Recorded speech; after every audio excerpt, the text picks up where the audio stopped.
Thank you to everybody who's here during the meeting, and of course, those who are going to be watching after. As Paula said, I'm going to be introducing Mr. Juwan Bailey. He is an auditor with the South Carolina State Auditor's Office. Luckily for us, he's not going to be talking about that stuff. He's going to be talking about personal household budgeting. He does a lot of budgeting and tracking at his job now, but he carries that knowledge over to his household and he helps his friends, but specifically he helped me a long time ago. And we currently have conversations about budgeting and about personal finance, household management of those finances. And so he's going to be a very good asset today in explaining how you can better manage your household budgeting and what tools you can use to track incomes and expenses and things like that. So I'm going to go ahead and hand it over again to Juwan Bailey. If you're ready, you can go ahead and start.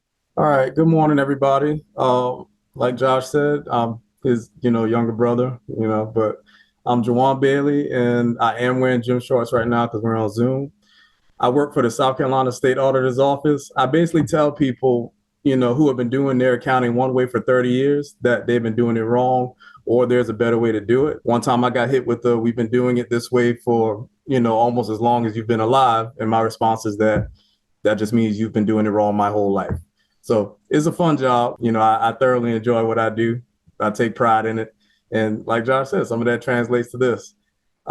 As far as tools that I use for almost everything I do, it's Excel. So I don't have a PowerPoint to show you all. I don't like PowerPoint. So, we'll just go through Excel and get through it. One thing I like about the concept of budgeting as a whole is one of the better forms of holding yourself accountable. It enforces self-discipline or highlights the lack thereof. It encourages you to address your spending habits. It forces you to be honest with yourself because the budget is useless if you intentionally inflate or deflate numbers. If you lie to yourself on a tool that's only meant to benefit yourself, you'll lie to anybody. All right. So who budgets? Anybody that wants control over their financial stability, they should budget. What is a budget? It's basically your tracking, estimation, and comparison of income and expenses. How much do you make versus how much was spent? When do you budget? Now, before it's too late. Where do you budget? I couldn't think of something clever for this W. And then why budget? Because the only thing worse than going broke is going broke accidentally. You thought everything was fine. You just woke up broke one day. You got up, rolled over, grabbed your phone, checked your account, and said, oh, wow, I'm broke now. Just like that. It's partially because you didn't have a budget. You lost track of how much you were spending. All the afterpays, all the Klarna charges, all the PayPal, everything that's coming out, subscriptions, they just caught up to you while you were sleeping. And now you're broke. That's why we need a budget. And then how do you budget? That's where we'll segue to an example. Just as a quick example, already pieced one together. I like even numbers and fives and zeros. You can be more specific, but you just want to keep it accurate. These are not my numbers, so you don't know how much I make based on this and what I'm spending. The primary income, I have it as $3,500. Let's say you make what's that, $1,750 a paycheck. Just go ahead and dock that in here. If you want to, you could put the actual pay. Go ahead and look at your bank statements to get all that information. Don't guess at it. Don't, just get your pay stubs. Do whatever you have to do to make this as accurate as possible. Secondary income, if you have anything else floating in, just go ahead and throw that in there, right? Because you don't want to shortchange yourself. You want to make sure you got more money to play with in the month. That's your income. It's usually much less than how much we spend because that's just how the world works. Expenses, we got savings. If you actually want to have something auto drafted out, I originally got this budget spreadsheet from one of my friends, Bryce Morgan, and he had it a little more detailed. I just trimmed it down for this presentation. But you can start with the savings or save it for the end, and I'll get to that in a second. What I like about this spreadsheet, you have voluntary or mandatory expenses. Mandatory, you got to pay those to live or you'll be homeless. And then voluntary is if you, let's say, for example, Apple Music, Spotify, any type of audio app, those things are voluntary. You don't have to, you don't have to have it. So it's up to you if you do these things. That's where you also can be honest about whether you need or don't need things. And then these can be the first things you look at if your budget is out of whack. And you start cutting some things off. And then on this column, you have estimated or fixed. If it's a fixed payment, it's going to be the same payment every month. Just go ahead and get that from the actual bills. Go to your bank statements again, see what's actually coming out. If you don't have something like that, then that's where we have to estimate. Groceries, that's not a fixed cost, obviously. You don't know how much you'll spend in a month, but you can try to plan for it. So Estimate those costs. We got 800 here. Fast food, I do some formulas for it just to keep track of it. You could do the same for both. Like for groceries, if you spend 150 every week on groceries, that's 600. So you could do something to keep track of it that way. Or fast food, that one could be a little more technical. If you get $5 for breakfast 3 days a week, 15 a week, that's 60 a month. Lunch, $10, 5 days a week, that's 50 a week, 200 per month. And the same thing with dinner if you're buying it about right. If it's not in your grocery budget, then that's where you'll start to fluctuate those two. But this is where most people get hit with, if their money is out of whack, it's either how much you're spending on groceries or fast food. Gas, of course, we don't know how much you'll actually fill up. I just put 80 because I'm like, I'll probably fill it up $20 a week. It's pretty straightforward how you actually complete the budget. It just takes a little bit of time to actually do it initially. But once you do it, it's done and you don't have to do it from scratch again. So just put whatever time you have to put into it to lining that up. We have the percentages of income too. So you can see obviously rent, a quarter of your paycheck. That may make sense, unless if you hate this number, then this could tell you, okay, maybe I need to move, or maybe I have more money to play with. I need to get a better place. So you can use these to gauge how much of your income is going to this expense. So if you see something like this, you spent half your paycheck on groceries, that's silly. We got to do something. You got to cut back. We're gaining weight and we're losing money, right? Okay, 800, 440. And then for fund miscellaneous expenses, this is more straightforward from a budgeting aspect, but what I want to focus on is this here. You notice I have these highlights. This is going to be at the end. So you set up your budget initially, right? The first month is basically just a test run because you won't know yet. You did the best you could to plan for it. You go through the month, spend what you need to spend, do what you need to do.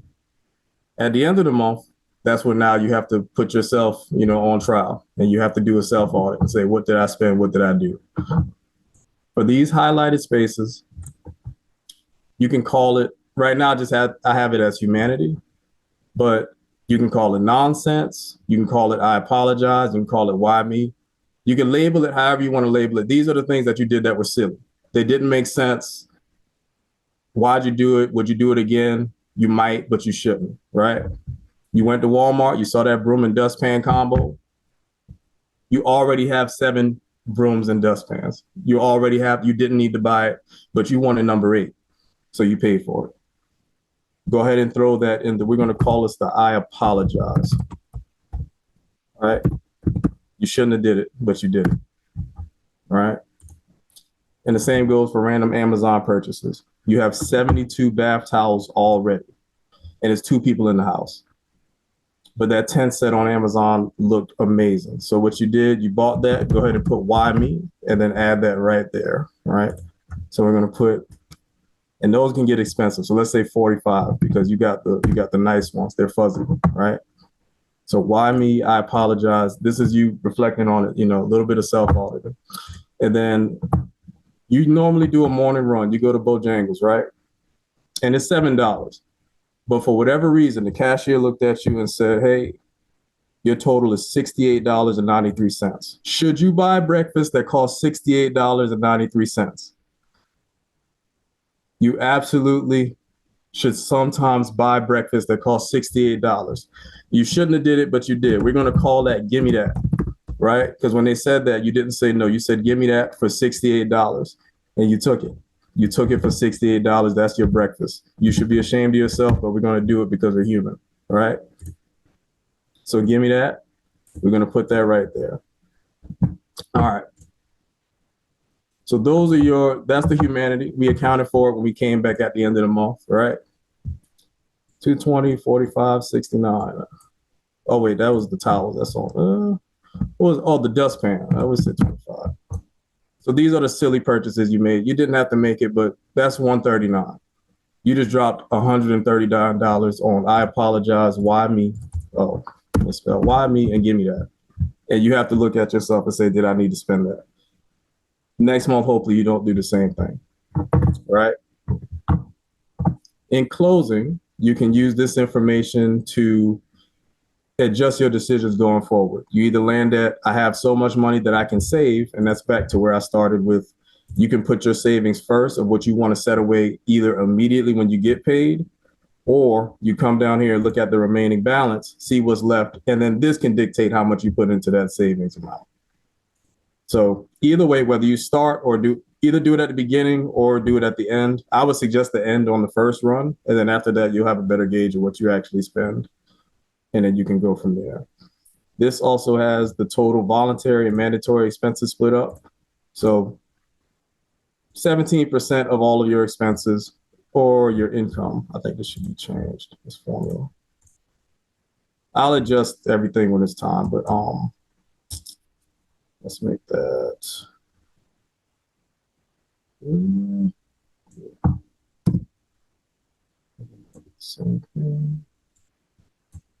All right.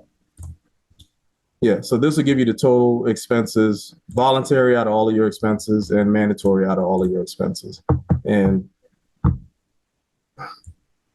this will tell you whether you spend it. Again, I highlight the voluntary because these are the things we don't need. But at the same time, the other decision this could influence is, do I make enough money?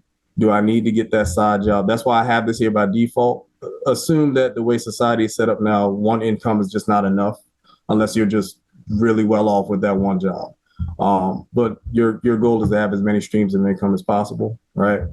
But if you come down here and somehow this is, let's see, 1,500. This would also translate to you're spending more than you make. Your total expenses are 4,400, but you only made 4,000. You lost money that month. At the rate you're going, you'll lose $420 every month. If you break even, so what's that math? I don't know. Let's just make it 4,000 because I can't do that off the top of my head. If you break even every month, you're not making, well, you are saving because we accounted for saving. If you didn't account for saving, then you're losing money every month. But because it's going to happen. And then now the other thing that happens when you get to the end, what you want to pay attention to, you got through your whole budget. Now you go through all of your expenses, you go through all your credit card, bank statements and everything. And then you might notice, oh, I forgot to include car insurance. So, and that's the other part of this too. You could think you did it right the first time. And then, like I said, we're human. That's why we have these sections here. So we're going to do car insurance. Oh.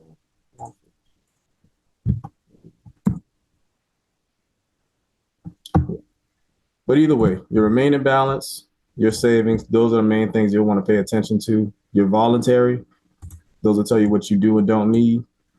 Estimated versus fixed, these are up to you and your calculations. What else? Oh, this was a note from Bryce's previous file, but this was one of his goals to save 25%. If you're able to do that, that's great. I think this is a little more realistic for us normal folk, normal jobs. Let's see something. I want to say that was the bulk of everything. Yeah, just double check. Make sure you're not going broke. Make sure you're not breaking even. See if you need more income. See if you have too many of these. If you have too many of these, you got to do something. You'll go broke. It's going to be your fault. Everything voluntary and estimated is your fault. We can't do anything by mandatory or fixed. They have to happen unless you move. Like all of these take something drastic. And then when you look at your bills too, you can't reduce like, okay, I spent too much and I'm going broke. Let me just take away internet or let me take away my electric. You can't do that. We don't want to live like that. So strive to get more money or look at your voluntary and maybe that month, 1 month of taking all of these out, it'll add up. Like in this case, that's $700 in your pocket. Go ahead and live, Amish for 1 month, and then you'll be right back the next month. So, all right, I think Vicky said 45 minutes, but I didn't have 45 minutes of material. So if there's any questions or comments, concerns, I can try to answer them. And if I can't, the best I can. Hey, Juwan, will there be a link to a shareable version of this that, everybody can keep for themselves, or is that? Yes, I can share this. Let this be the starting point for all. Okay.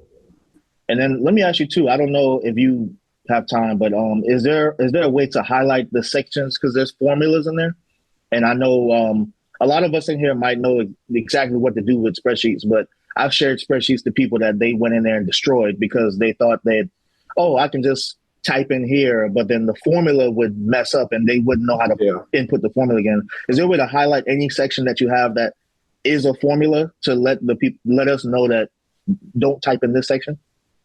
Yeah, I'll treat it like, so what we do in our audit work paper is we'll label which things are formulas and which things you can hard key. So I'll dress this up a little bit before I send it to you. Okay, good. And even if you have to take a little bit of time, we can always email it later. But I just wanted to make sure, that because this budget is laid out very well, and I think that we can definitely take advantage of it. So that's what I was curious for. Okay.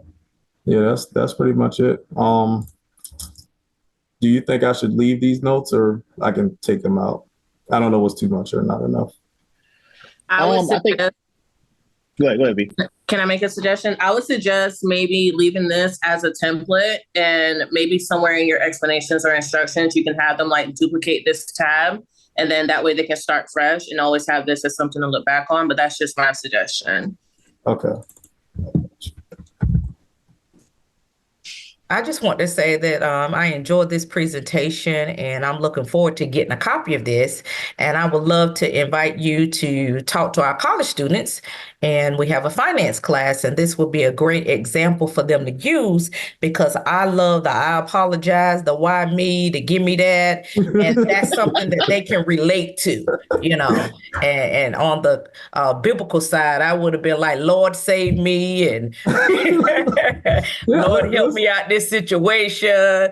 I got to keep praying to cover this, cover me, Lord, So I love that terminology that you use, because again, whenever you're talking to young people, this is something that would reel them in. And it would catch their attention, and then they will, it's entertaining for them to actually fill this out and complete it. And then like Josh was saying, those percentages, I think that is great for them to see how much they're actually spending, and it's calculating the percentage side. But again, if something is thrown off with that calculation, they're not going to know the formula, or we could have the formula also in one of the cells as like comments or additional information. We can put the formula down at the bottom, just in case they need to reset the formula.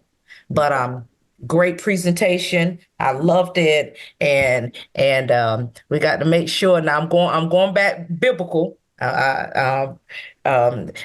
We need we need a tithes and offering column. But see, look at that, and just like that, there was a blank space right there. Yes, just for that. Yeah. Just for that. Yeah. Yes, but enjoy that. I enjoyed your presentation. And I'll change it to mandatory and fixed. And again, I would love for you to be one of our speakers in the finance class, and let you present this to our college students that's going to be taking the class in August. All right, I can do that. But if they say I'm corny, then I probably will make that the last one. No. Yes. And it's good for them to see young professionals like yourself. Every time we have guest speakers, we want to have a variety of the age groups, so they can see, that young people can also be professional. They can have their own businesses, their own companies, and they know about money. They know how to save money and also store up for the future. And they don't teach this in schools like they're supposed to. But Exactly. And I'm glad you said that, because I know I teach a class, and whenever they get ready to graduate, I make sure I backtrack to teach them all of the Microsoft software, and whatever they don't know, I catch them up on all of that. And it's amazing to see how they get to their senior year, getting ready to graduate, and don't know anything about Excel, or they have never used PowerPoint before. And speaking of that, I do want to add a nugget to Juwan's spreadsheet. So spreadsheets are Google has sheets as well. And I think Juwan's, it looks like it's simple enough to translate perfectly over to sheets. So if you don't have a key for Microsoft Office, this should be able to translate right on over to Google Sheets with no problem, because his format looks simple enough to be transferable. All right. Thank you again for your presentation. Everybody clap it up, clap it up, clap it up. Wonderful, wonderful.